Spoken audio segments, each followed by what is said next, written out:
Has this ever happened to you? You get this voice, this inspiration that comes to you that you should do something, call someone, go somewhere that, well, doesn't seem to make sense. You think to yourself, oh, yeah, that would be nice, or I should do that. And then your brain jumps in and talks you out of it and convinces you to save the idea for another day. Well, for me, that's how Sedona happened. Sedona has been a voice, a yearning, a place that I've dreamed of visiting for as long as I can remember. But daily life was always ahead of that dream. And it became a bucket list thing, the thing that you say you'll do when you get all the other important things done. Thanks to conversations we have on this show, I decided to listen to that voice. And the whisper of inspiration turned to consideration and then action. And that act of following through on that intuition transformed me. As we love to share on our show, these are the experiences that are led by our soul. If you look, you can always find the magic ready to lead you where your heart wants you to go. This is exactly how Karen's trip to Sedona happened. And of course, it was the journey of a lifetime. Karen's experience will inspire you to listen to your inner voice and your inner guidance. When you follow that, so do magical results. We'll unpack her Sedona soul adventure experience, the healers she met, and how it is transforming the journey ahead for both of us. Over the past few months, we've had many healers and teachers on our show, and 4 of them in a row who hadn't listened to one another's episodes said they saw Karen going to Sedona in June. It felt like the universe was calling her there. Karen, what finally made you go? In addition to having 4 people on this show, which was crazy, tell me that they saw me in Sedona or that I should go to Sedona when it was in my head. You know this. We talked about it. You and I did, but no one else knew. Yeah. And can I ask one question? Because people ask me this now that they know you went. Did you rent a red car? Was there any red car? Is it Julie's reading? Apparently there was a red car. So funny because Julie herself did text me while I was in Sedona asking me if I got a red car. And it was funny because when I got my rent a car, I was very tempted to ask for a red one, but I was like, nope, I'm not gonna mess with it. I did not have a red car, but I do think there's something about the red rocks and the fact that I was surrounded by that and immersed in that and in those red rocks all the time. That could have been maybe what she was talking about, but I know that it's not my last trip there. So I think that she might be just seeing my future trip. I would agree with that. Okay. So tell us though, how did it all come to be now? Well, it's funny. I think it was on that Julie meeting that we had when she was talking about it. She was so certain. I could tell when she was speaking to us, she literally could see me there. And there was just something that released in me. I remember actually saying out loud, okay, I'm going. And there was in that act of like declaring that I was going to make that initiative to go really triggered me to start looking. And so I did. And I scoured the internet looking for just the right thing, because as many people know, Sedona is a mecca of healers and intuitives, but I didn't want to get sucked into the crowdsourcing of healing when I got there. So I very carefully researched and I found Sedona Soul Adventures, which was perfect for me because it was a one-on-one experience. Didn't mean that I jumped into it. It was in my mind. I was processing, I was looking at the dollars and how much money it was going to cost. And it was really a leap for me to prioritize that this was something that I really needed to do. But I knew it. I knew down to the timing. I knew I needed to be there that last week of June. I didn't know why, but I knew that was the timing for it. And people should know it really took a lot for you to coordinate making it happen, not just financially, but really, I mean, you have a whole family, you have a job, you have this. It was a lot to make it happen. Yeah, it was. And I think it's funny, we'll talk about this too, but it was really the precursor of the biggest lesson I think I learned in Sedona, which I think is what makes it so magical. I think it was that act of not feeling worthy of that money being spent at that time when there's always so many other things of taking that time that really made me hesitate. But for anybody who's listening, thinking about making a decision like that, I also started doing that thing of like, what if I don't go? What might I be missing there? And how will I feel when those dates kind of come and go? And I just knew in my gut, I just had to make it happen, but I just needed to be there. It makes my heart soar for you because I know you also then made every moment count while you were there. And You also were able to go with your mom. She is one magical woman. She is one magical woman, and she's one of my biggest cheerleaders, which is such a blessing. And she was really the one who helped kind of, you, of course, as well, but she helped really push me into that feeling of like, what if you don't go? And what would you do if somebody else, if I was on that receiving end, if I was making that choice, what would you say to me? So it was just so helpful to have her there. But I think the ultimate thing she said to me was, I'm going with you. She said, I gave birth to you, and this is going to be like your second birth, and I want to be there to see it.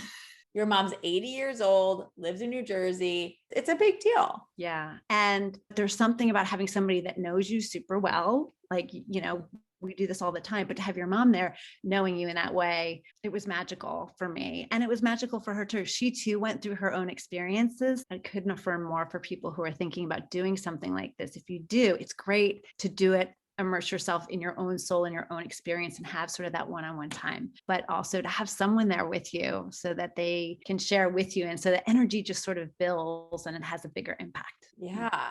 I mean, we feel that on a daily basis because you will have insight for me that I don't see and vice versa. Let's just talk about Sedona for a moment. What makes it this really unique place? It's so funny, Robin. I didn't know really like what was drawing me there. I had heard about it, but there's so many beautiful places. There's so many enriching kind of retreats I could have gone on. It's that intuitive draw that just calls you that there's something there. I can talk about this in a minute when we went out with one of the shamans into the Red Rocks, but you're in the middle, literally, of the flattest possible desert. There are some hills and stuff as you're coming out of Phoenix.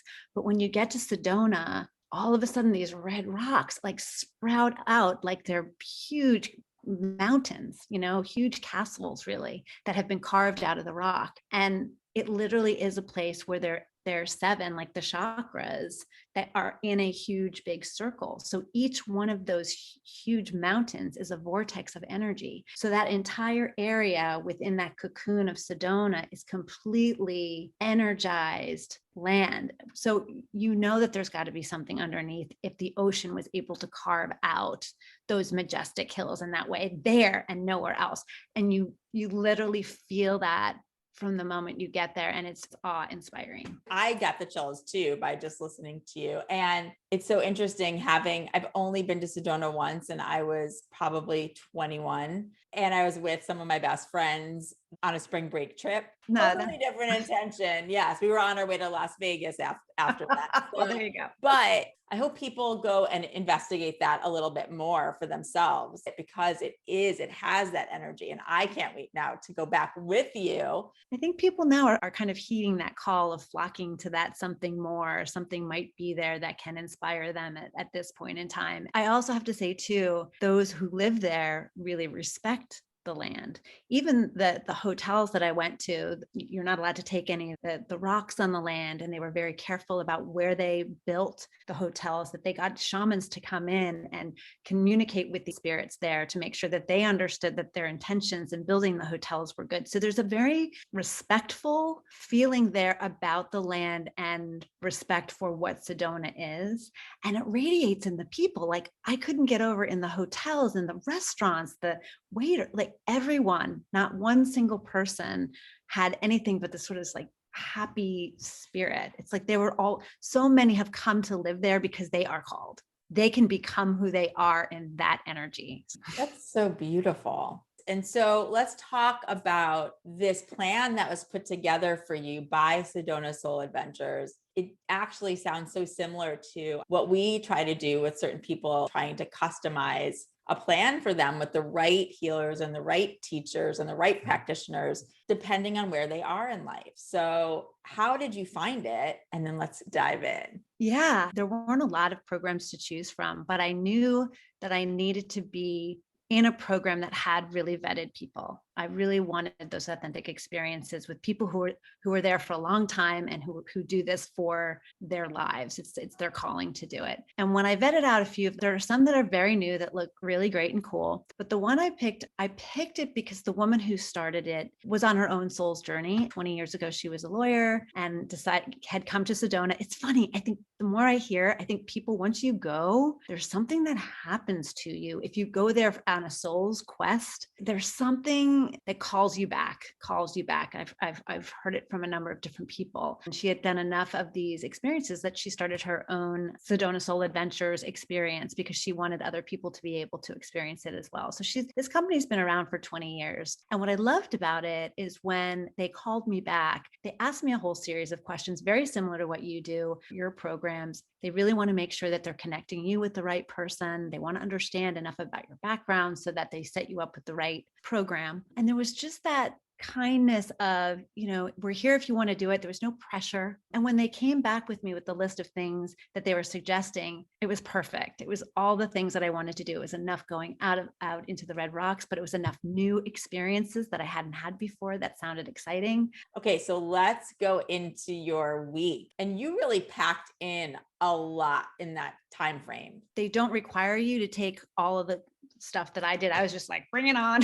My intention when I got there, I said, I know that Sedona is sacred ground, and I want to plant this vision, this dream, this wonderful journey that I know is in front of me in this sacred land that I know is carefully watched over by spirits living in and out there. And I just knew that if I planted this dream at that point in time right there, it was the right beginning of the next part of the adventure. And so that I told each one of the people that I met with that was my intention. And I wanted to just be ready, but know that it was going to be in a nurtured, sacred place. It's so funny, but it even felt right saying that out loud in this environment with these people, right? In some places you would feel like way off, but they got it like right away. So well, and I bet not everybody's as clear with their intention to have that clarity and that knowing and the trust and faith. You were following that feeling in your soul.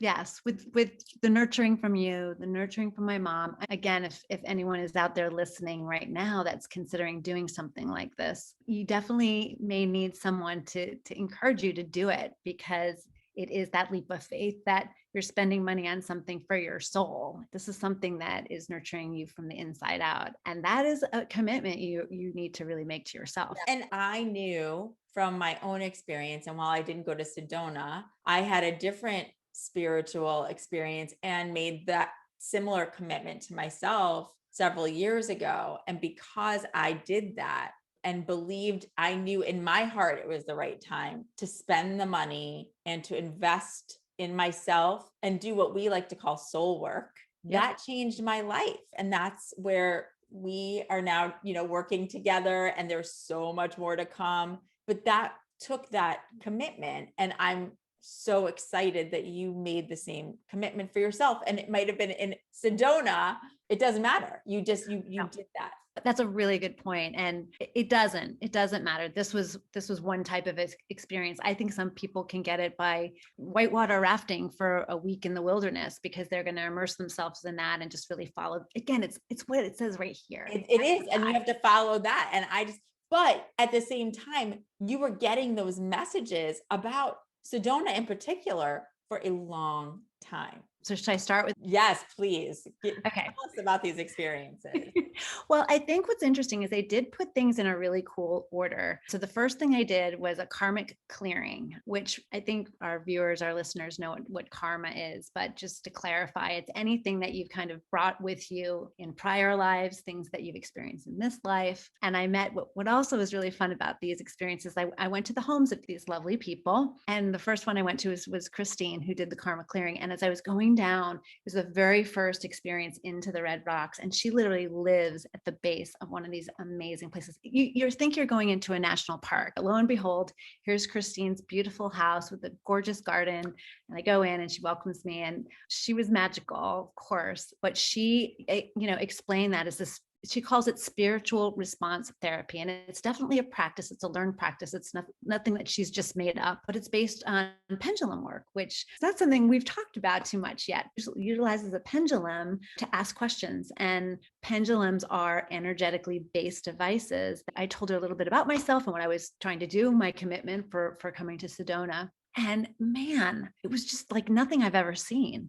Through the whole experience, she would ask questions, but then she would clear any kind of past, present, or future karma so that it would just really, it's an energy about me clearing. And she found a lot of things out about me that I kind of already knew, like some past life stuff I was carrying with me. Like what? All right. I got to get in the nitty gritty. I know.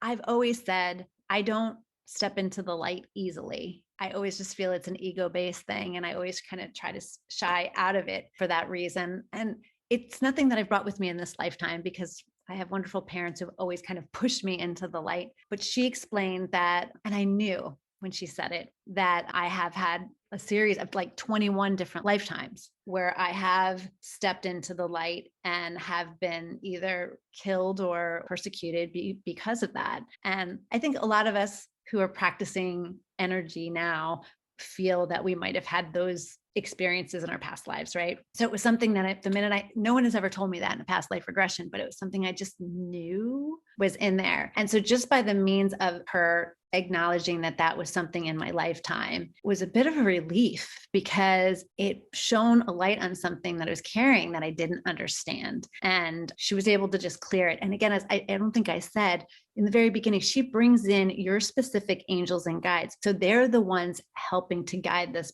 pendulum. So they help guide her with these memories. It's nothing that she's necessarily channeling. She's utilizing these guides and spirits to help. I just loved it because she also, I carried you with me the whole time because that was part of the intention. And so any karma that was associated with anything having to do with our project or our past lives, clear, clear, clear. Thank you, thank you, thank you. That's what I kept hearing her say, clear, clear, clear, thank you, thank you, thank you. So at the end, she asked me if I had any questions.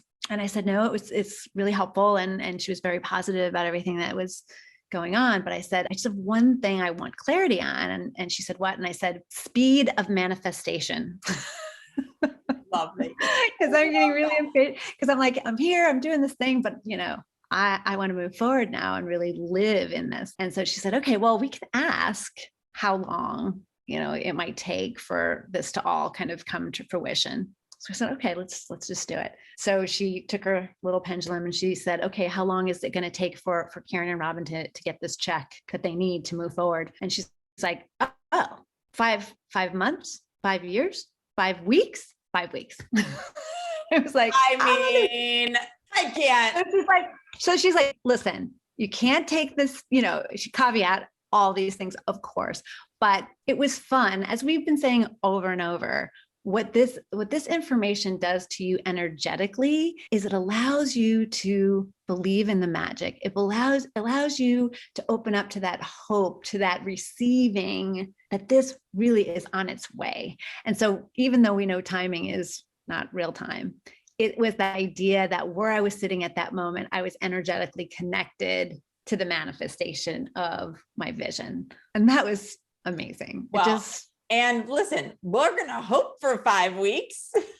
So my birthday, like, why not? Right?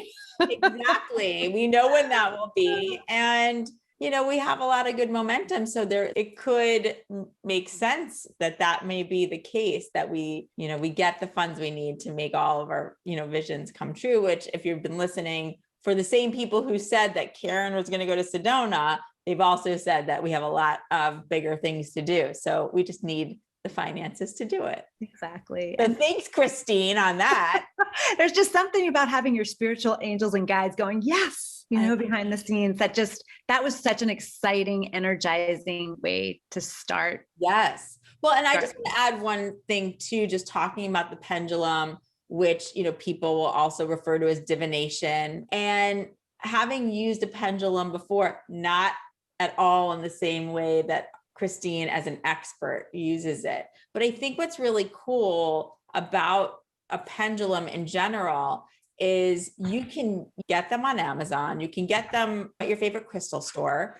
And if you were to lay down, have someone hold it over you, hold it over your heart. If you think about something good, you'll notice that the pendulum will stay still. When you think about something that makes you upset, so whether it's fearful or angry, notice what happens to that pendulum when it's above your heart chakra. There's energy there that pendulum is picking up. And so just having done that exercise before, and then to know that somebody can actually use that as their tool, and that there is actually like a guidebook. I have one myself. I've never studied it in the way that Christine clearly does, but then also using that energy and messages that are coming from your guides, their guides and angels. That's really cool. Yeah. I just had to bring it up because I do think that that's something that people can try themselves at home with a pendulum, just to see. It's a tangible way of seeing energy. People can do this themselves. There's no doubt. And not in the same way, of course, that Christine. No,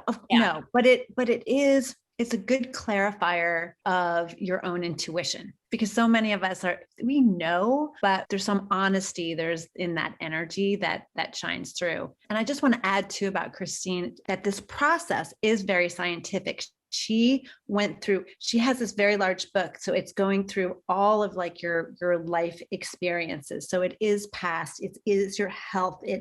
I'm just looking back in my notes because I want to make sure I'm communicating what she does correctly. Freedom, how you feel about freedom and money and all these things, that you carry these karma beliefs, because we are eternal beings. We carry these beliefs with us, and they're in our DNA, and they can preclude us from doing the things we really want to do, and we don't even know it because it's in our past. I actually look forward to meeting Christine as well. And I just love that is the way you began your whole journey that week. Yeah. It was like, clean house, get rid of all the stuff. Well, the other thing is to highlight what you did here also about your past life and not stepping in the light. Mm-hmm. So let's just keep that on people's minds as we go forward. Yeah. So that's a really good segue into my emotional clearing through shamanic healing. So the intention with meeting with Heather was a little bit different. She's definitely a shaman by trade and really can tune into the body as well as the energy field.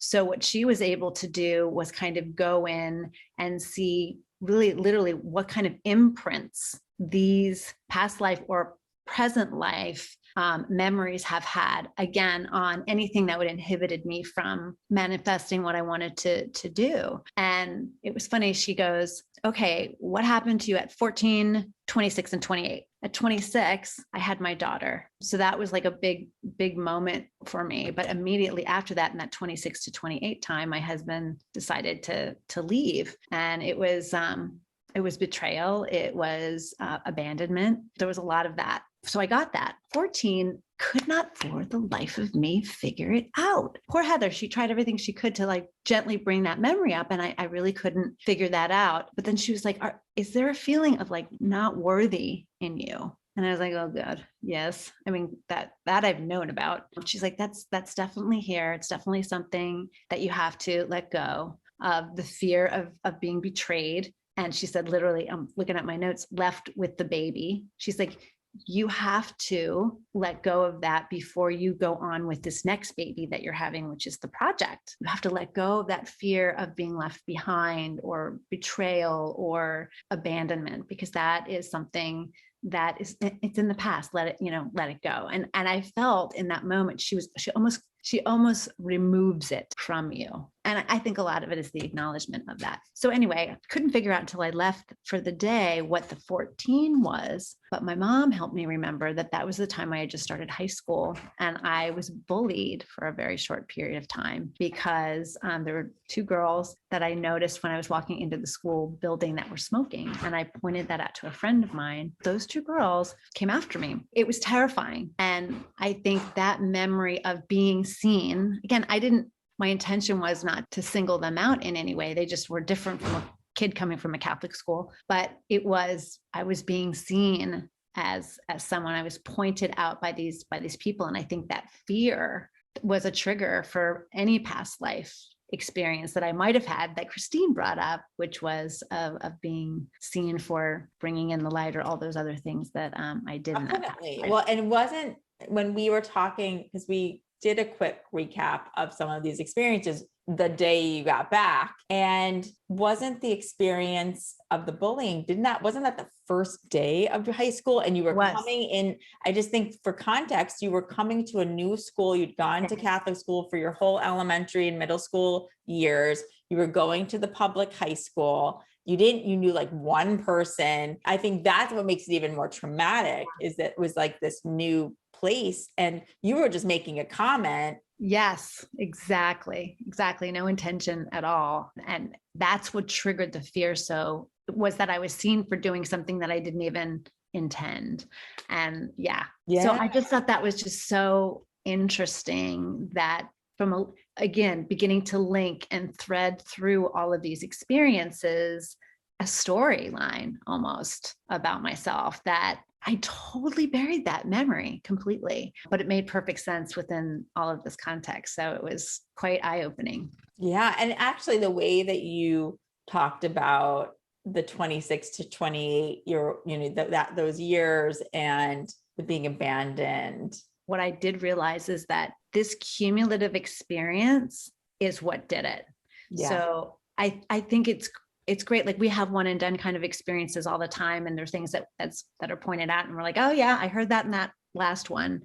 But there's something about this cumulative, different modality, different energies. It's like you're being cleared out from every angle, that I think that's what does the trick.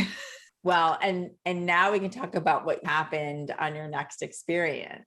Oh my gosh. I don't want to say I think it was my favorite, but only because it was why I went. I was so drawn to those red rocks and just the energy. I just knew that I wanted to be out there. So I met with my shaman friend, Jim, who drove me out into this beautiful park. By then there was a fire going not too far from Sedona. So it was starting to get really smoky. So we were kind of limited to where we could go. But he said, Karen, I haven't been to this area in a long time. I usually go to another place because it's a lot less touristy, but we were there super early. And he said, I actually love this place the most because where we're going to climb, we're literally going to be in the center of all of the major vortexes. And I said, what do you mean in the center? I hadn't realized how circular they were. And he's like, oh, I'm going to show you. So we climbed up onto this beautiful flat red rock.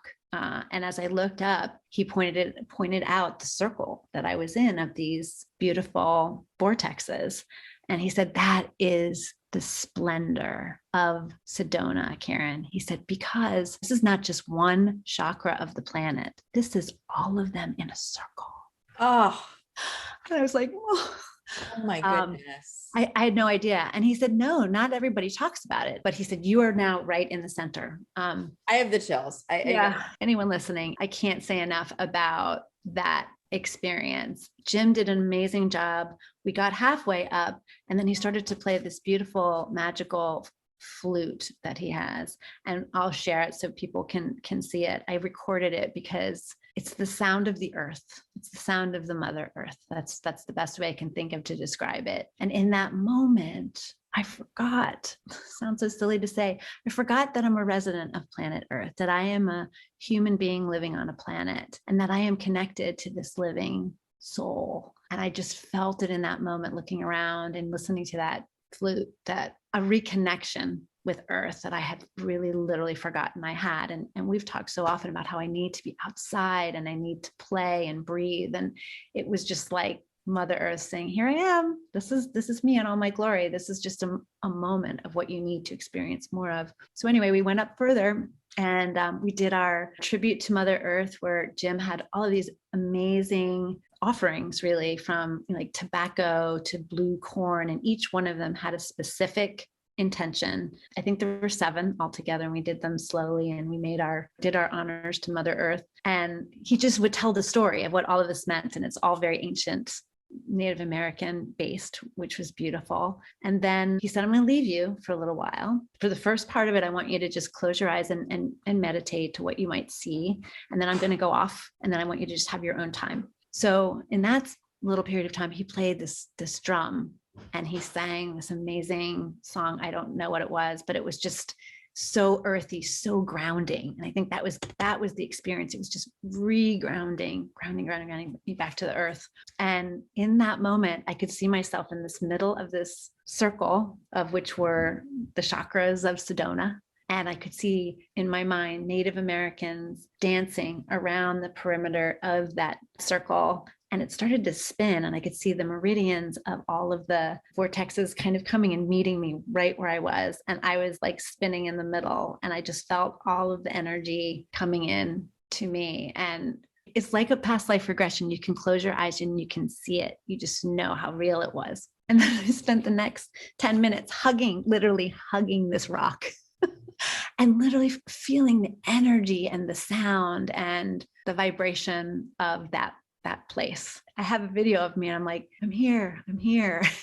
I just wanted to really never forget that I got there, I got there, and that I had this incredible experience. So Jim comes back and he gave me a reading on all the spirit animals that he saw around me and all of the meaning towards each of them, which was magical and deep. And then he told me about a astrological vision that he had for me. And I took a picture of it, and he said, send it to your astrologer friend and have her take a look. And it's a significant date for you. I just know it's a significant date. Yeah. So we are waiting for Stevie. Stevie's looking at that, but there was it was grounding, it was clarity, and it was just an experience like I've never had before, that opened me up again to just this needing to be in the land and be on the planet. And like I told him, I said, I spent years on a train. I never saw the sun rise or set, really. I was always, I do know. somewhere else. I forgot how beautiful and how needed it is for us to be connected this way. To be connected, and to also realize, I know you used the word awe before, but, and so it's like to be in awe of it all, as well as the fact that we are just this little part of this great big earth is going to keep going with or without us. That's what I think. It was here before humanity came. The earth is going to be here long after this lifetime, right? Yeah. You had that in the like most magnified way ever, just being in the middle of the energy and the connection. I think and the forget that when we exhale and when we are feeling the earth, right? And then it gives its gift back to us by giving us the air that we breathe. And, as he was saying about the trees and the animals and the earth itself, he's like, that's why if you decide to take a rock from Sedona, you have to ask permission of the rock. Is it willing to come with you? If you cut something off of a tree, they said, in Native American tradition, you leave a piece of your hair back on the tree because it's an even exchange. And he's like, we've forgotten that we are all we're all in this together. And it was just an amazing reminder. It just brought me back to, gosh, what's really important.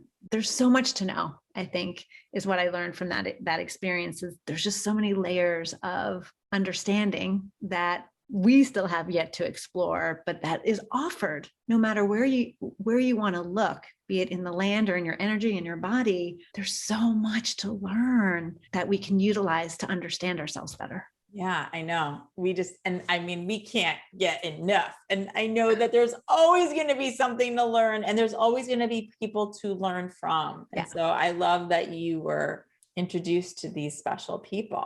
I think I told you this. I said, for many, I felt like they were, I want to put them in the category of the elders. Yeah, right? You did say they have this deep, long life knowledge. It's this authentic, deep wisdom of their craft that they practice every day. And I think that was the thing. That's what I was looking for in the experience, because I just didn't want to go. And there's just a depth of practice that these people have that I felt was what I needed. Yeah. So let's keep going then. Then I did an inner journey with breath and sound with this beautiful woman named Yana. She looked like an angel herself. Her breath work, we've done breath work before. I have a very difficult time with breath work, I think. Which is very interesting for those listening, because Karen's a runner. And I just think that's so interesting for you that it actually is difficult. I know. And all I can think of is that because If you think about running, it's a discipline. You run to get it done quickly because you're in the hurry to do other things, even though it's my meditation. So I think part of the breathwork issue is I've conditioned myself so much to not really have to breathe a lot when I run. I don't. And so I think it's very hard for me to take those deep, quiet breaths. I have a hard time letting go. Let's talk about the setup and then talk about the actual experience. Another home, again, at the foot of the red rock. So they're literally sleeping in these vortexes of holy ground. So you walk in and you feel that. Then in this special room that she has, she had this big, beautiful white leather chair that was just the most comfortable thing I've ever been in.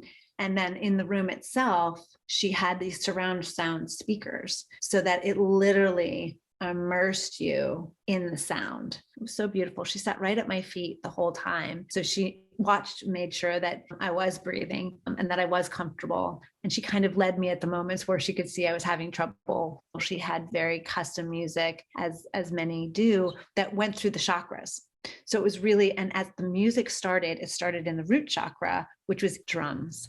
So I literally felt I was coming out, took me right back to where I was with Jim and just kind of continued the experience throughout that. It was an hour and 15 minutes of breath work. So it was pretty intense. That is, that's a lot. I mean, I know for me, I've done 25 to 30 minutes and that's challenging. So yeah. And coming out of the desert when you're like, oh my goodness. That was a lot. I felt I could visualize the extension of that experience in the red rocks. And once you got to the heart chakra and crown chakra, the music just broke you. I mean, it was just so spectacular with that surround sound. It was a journey. It really was. So at the end of that day, Karen was tired. It was day 2. My karma felt like cleared, the emotional clearing the first day. I was grounding in the earth.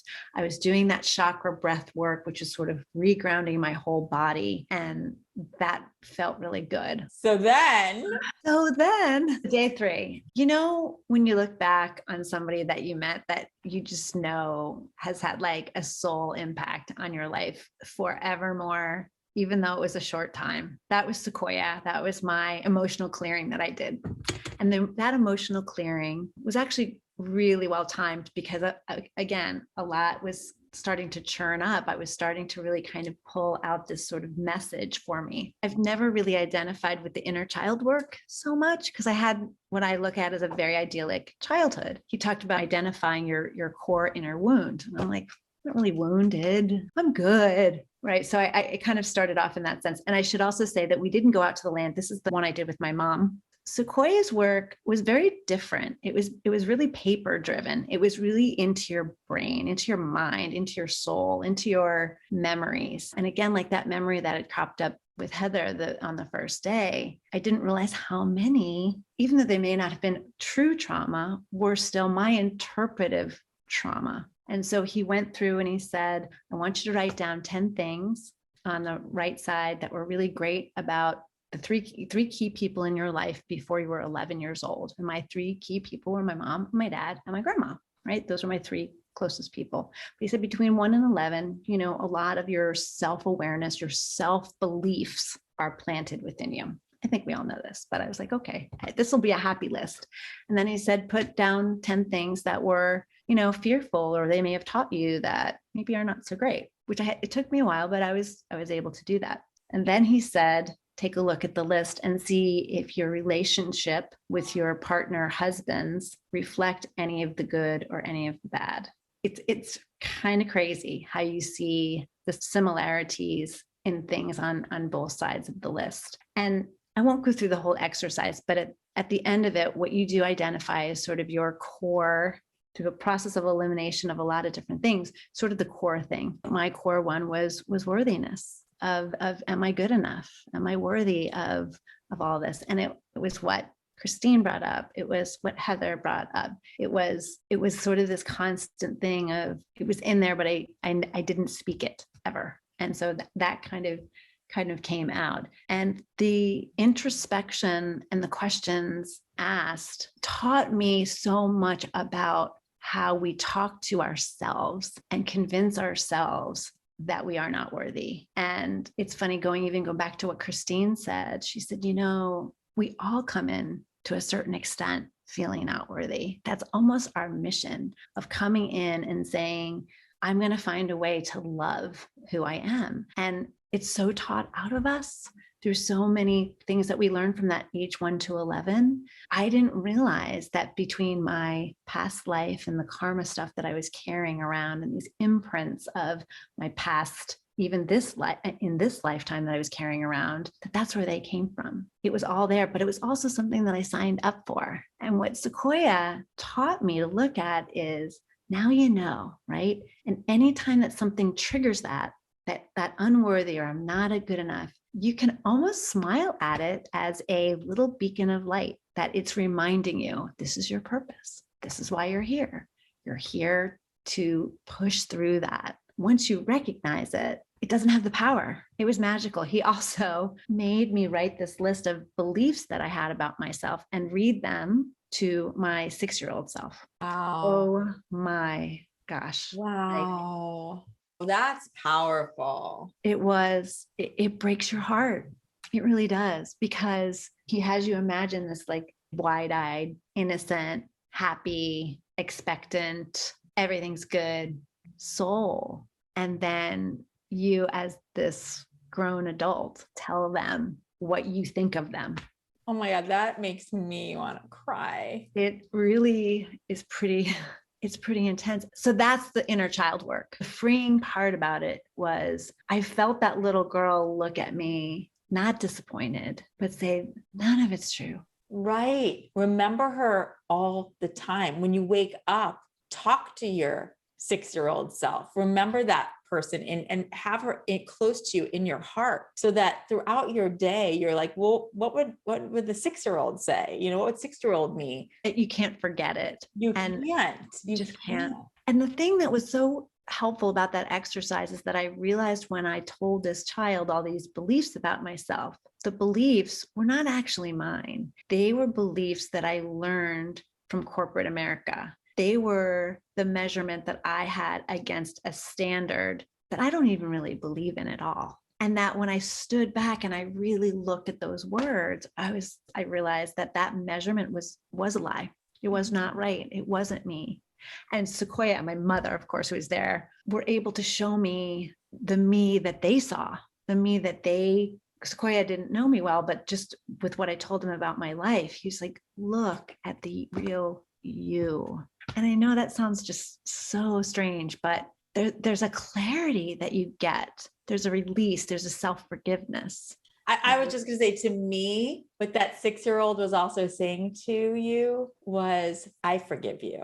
Yeah. I forgive you for believing that. And that's not true. Yeah. And he has you write down on this piece of paper that it is a lie. Like, he makes you really own up to that. So, I mean, there's much more to it. I'm sure I'm not doing it all justice, but the takeaways for me were profound. This experience, to me, took the most amount of work for yourself to dig into yourself. Yes. Rather than someone else actually helping do it for you. Yes. He was providing kind of the highway. So many of our experiences, which we love, are just having someone else tell us what you see, but you actually have to see yourself first in this experience in order for him to then help you clear it. And it's so true. And again, if you kind of look at this flow of this experience where you start by understanding the karma that you have in your past life that you're bringing with you,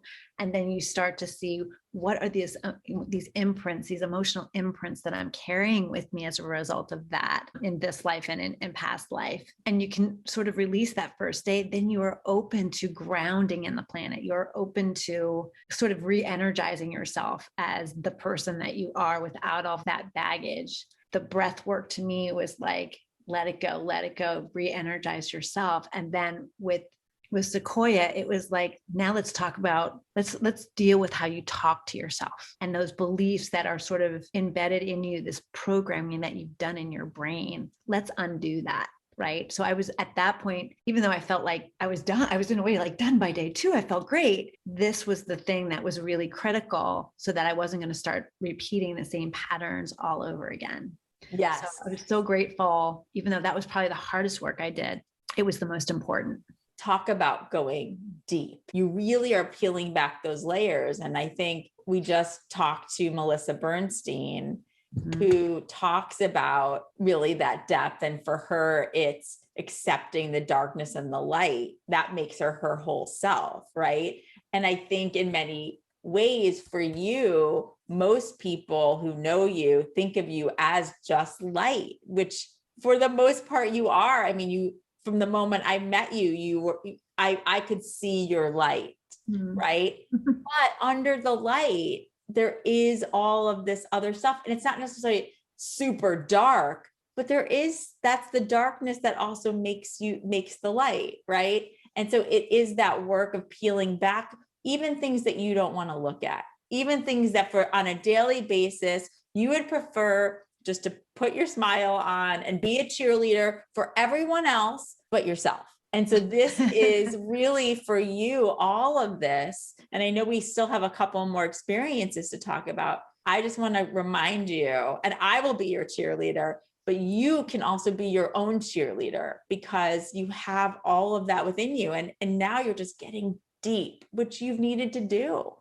I did, because we're all of us are so good at masking that stuff that we don't want to be seen. It's about not being seen. That's the message, right? Don't look at me. Don't look at this. Don't look at my bad stuff. Don't look at my light, right? I don't want to stand out. And so I think that was really the core of what he's trying to teach, is that, no, look at it. Because once I did that work and I looked at that little 6-year-old, I'm like, I am worthy. There's that release, because all of those stuffed beliefs about yourself, these standards that you measure yourself by, can be dissipated, and you can go back to that 6-year-old light. And that's really, as we all know, that's what it's all about. So that was Sequoia. And then was it the same day that you went to Janine for energy attunement? Yes. Body talk? Yes. What else could I possibly need, right, after that? But it was really important, because after all of that emotional work, I went to see Janine, who I didn't really know much about. I had very little information about what to expect, but she's very special. And what I have to say about Janine, who now you've met, who you've talked to, there's something about the minute you connect with her, there is this golden white light about her. She is a healer. She's just, yes, through and through, you see it. But what was so fun about her is she told me a little bit about herself. She was a McKinsey marketing workaholic and had, done all the typical stuff that corporate people do before she had that moment, of which now we know so many, who she woke up and knew that she was not doing her life's calling, and really went down this path of healing. And this body talk energy healing that she does literally tunes into the body's language that she believes, and she demonstrated, tells you what it needs if you just know how to listen. It's based in kinesiology, which is something that my mom introduced us to as kids when she took us to this guy who was a vitamin doctor, and he literally, you could muscle test. He would put vitamins in our hand and you could muscle test the ones that you needed, and it didn't, because his theory and that of Janine's is that your body knows and will give you the signs of what it does and doesn't need. So when I, lay down, the first thing that Janine said is, do you have trouble feeling worthy? Worthiness? I mean, I have it recorded in case anybody wants to hear it. And I just started laughing because, again, I was coming fresh from Sequoia. And she's like, yeah, she's like, the body has more than 8 chakras, right? And there's multiple, I think there's, in Chinese medicine, there's up to like 100. And she said, I see your chakra being blocked at your knees. She said, as if your life right now is bringing you to your knees. And I said, gosh, that's exactly how I felt. And so she worked on that, and she really based everything on this love. She's like, that's what I use. That is my tool. And when I'm, clearing you out and I'm going in, I can see all your meridians. I can see where the blocking is. She's like, the body feels love, feels it when it's used as a medicine, and it responds. And she said, most doctors don't necessarily lead with that when you come to see them. But she said, that is my thing. The minute you come in, I can see it, and I work with love. And I got to tell you, she's one powerful healer. Again, I have the chills. I can't stop. I guess all the truths that are coming up today, and having been blessed to meet her this week. And I think unexpectedly, we had this very beautiful soul connecting, heart connecting meditation with her that I think not only helped us with each other, but for our own selves. You can't even express what she's able to do as the facilitator and the healer. What's so amazing, if you look back at these things, right? It's like there's this thread of truth of what I needed to learn. But whether it be spiritual response therapy with the pendulums, then through this whole like what my body is storing, right, within this emotional storing, to, going out on the land and just regrounding and remembering that I am part of the earth, to reconnecting with the breath and the body. Like that second day was all about the body and the connection there. And then getting into the emotional releasing to the actual physical emotional releasing of what it was. It was like a 3D. Well, and again, for everyone listening or watching, this idea that the first thing that Janine said to you was, do you feel unworthy? Yeah. And I think, again, none of these people knew Karen before she came there, and they weren't talking to one another after she would leave these different experiences. They didn't know what her schedule was like. So I think it's really important for people to take that part in.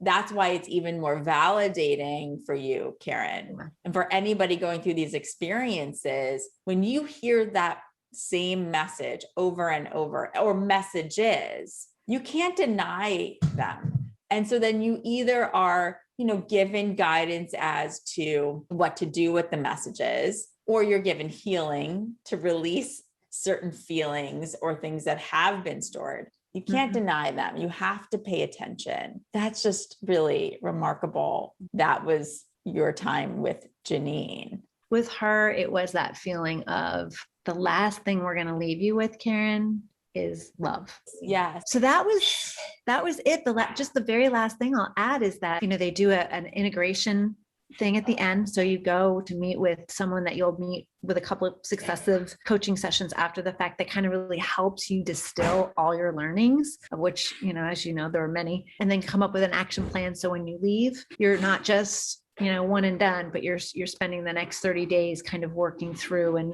recalibrating your brain to think differently, and coming up with that plan for what you need to do, which I thought was really great, because then you still have that connection to that person who can help that Sedona experience continue, so you get the real most out of it even after you left. I think it would be helpful to also talk about what was then, because you were in this state, you've released so much, you're welcoming in this kind of different frequency. You made room for things to come in. You're attracting in new experiences, new people, right? And so let's talk about how now, what was being attracted to you from this experiences, and how does that translate for us? Oh my gosh. So that was only 3 days. Honestly, that's crazy. I want to just add too that I think on top of the experiences of being in this vortex, of sleeping in this energy, right, of really being immersed, there was a full moon and summer solstice happening. That's right. So after the third day, your energy is off the charts. It would have been really fun. Maybe next time we go, we should do a measurement before and a measurement after. I mean, that would be a great idea. So after that, I had made a promise to Robin that I said, I really want to go and do some scouting around and seeing if there's places we could shoot. If we decide to come back to Sedona, it would be just so great to find the perfect place. And my mom and I, we went and we drove to Enchantment. Little did we know that because of COVID, they literally have a wall in front of the gate. Hotel guests are really the only ones allowed in and out. And I was so disappointed. I hadn't envisioned that. I just thought, oh, it's a hotel. You just go in and take a scout around. So this wonderful security guard comes up to us and says, why are you here? I'm a terrible liar. Which I love about you, by the way. So I was trying to make up a very quick reason. And I kind of decided to just tell the truth. And I said, I work at Discovery, and, we're planning this really interesting show, and I really want to scout Enchantment. I think it would be an amazing location to do that in. And he said, well, have you been in touch with our PR department? And I said, oh, someone may have called. I'm not sure, but I didn't make an appointment. And so he's like, well, let me go and call. So I thought, oh, well, forget it. Not getting anywhere. And my mother, of course, being my mother, was like, I think we're going to get in. And it was like a Star Wars mind meld, with the stormtroopers. It was like, oh, well, yeah, let them in. And we were met by this wonderful man named Steve, who was, head of their grounds and catering and events. And he just happened to be free and available, and took us around in the golf cart and showed us the beautiful, beautiful location inside and out. He took us everywhere, took us to this beautiful place at the base of the mountains where people's weddings take place. That's ancient, special ground that they very carefully take care of. There was just not one moment of the entire trip that he left anything out. He introduced us to the PR folks that are there, who just happened to be walking by. It was just like, it's like when you're in a place of self-connection, it does attract all of this magic into your life, because you're like, of course. So it was truly, truly an incredible place where you would have thought we would have not been welcome, where we would have not had any opportunity to meet anyone there. There was no reason we should have gotten in there. So we left feeling very powerful. And in addition, I think what you were able to see for the two of us was that this could be a perfect location to shoot the first season of our show. Yeah. It lends itself to being the right setting within the vortexes to help heal people. I could see it. I think that that's what happens when you're so attuned with your positive inner energy. Things just start to crystallize. So yeah. And then, just walking around town, we were able to meet one of the heads of the Sedona Soul Adventures, who is looking at their business and really sees the value, sees how, and is enamored with the vision that we have for what we want to do. And that was another affirmation that I got, that this is happening. This is going exactly the way it should be. It's right on time. It was just one beautiful affirmation after the other. It's amazing how, when you're attuned to how possibility happens and you're really immersed in that higher self energy, your whole vision changes of what's possible. Post 30 days, you want to continue, you want to do the work, you want to reaffirm being out in nature, doing those mantras of you're worthy, because you have to kind of rewire your brain a bit. And when life comes back into reality, that energy gets sucked out again. And so you have to continue to do the work to really stay connected to all those lessons that you had. There's so much we don't know until we spend a little time with our own energy. We just don't. We just block it out. And these are tools. I mean, there's many more, as we know, but these in succession really did the work for me. Yeah. And I feel like what you were given were different pieces of the puzzle, of our life puzzle. Yep. So that you can be and stay on track with what you came here to do. And I think what it affirmed for you is that you're on the right track. It helped clear the path for you to continue on it. And I think what it also did is validate what you and I are looking to do, which is something that hasn't been done before, is to take all of this, as you just said too, with all of these different experiences in kind of an intense short amount of time, but then it's the follow up too. It's not just leaving Sedona and that happened there, and now here's back to my regular life. It's how do I integrate all of the lessons, all of the messages, all of the healing that was done during that week into my daily life, and be real, right? We have to be realistic, but we cannot forget that 6-year-old, little girl inside of you. And we can't forget all of the other messages that you were given, right? And that connection to the earth. It is now creating those daily disciplines of integrating it into your life. And that's what we want to do for everybody who's listening, watching, and that may not know who we are at all. We want to do that for everyone. We want to showcase that both on the show, but then we want to build out the right digital platform for people to experience this in their homes. Because the other part too is that the people that you met down in Sedona, most of them do this work now virtually. So you don't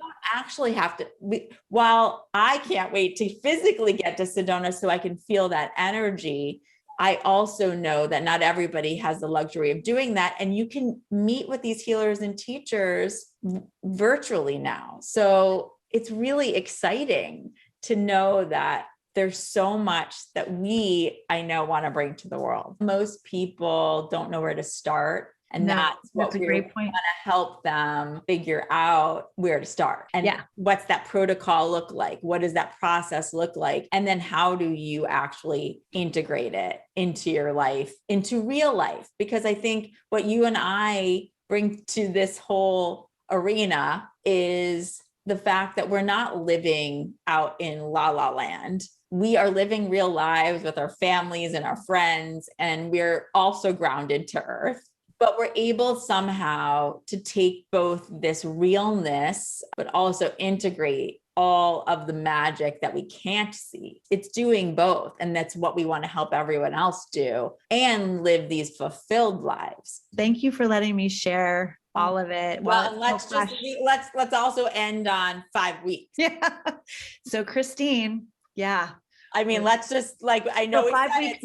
So everybody, I'm not sure when we'll be airing this. We're excited that there's manifesting and momentum going on, really giving us the hope and believing in possibility that we hope that everybody shares in their own lives, whatever that means to them. For us, it's getting this project really going. So thank you for sharing. Thank you for sharing, because I know I learned so much from it, and I really hope it inspires others to potentially look into what their spiritual journey can look like. Yeah. And if people who are listening want more information, please reach out to us, because I'm happy to share everything that I've learned. There's a lot there, and there's so many different ways to learn through these experiences. So please let us know if we can guide you in any way. Yes, please do.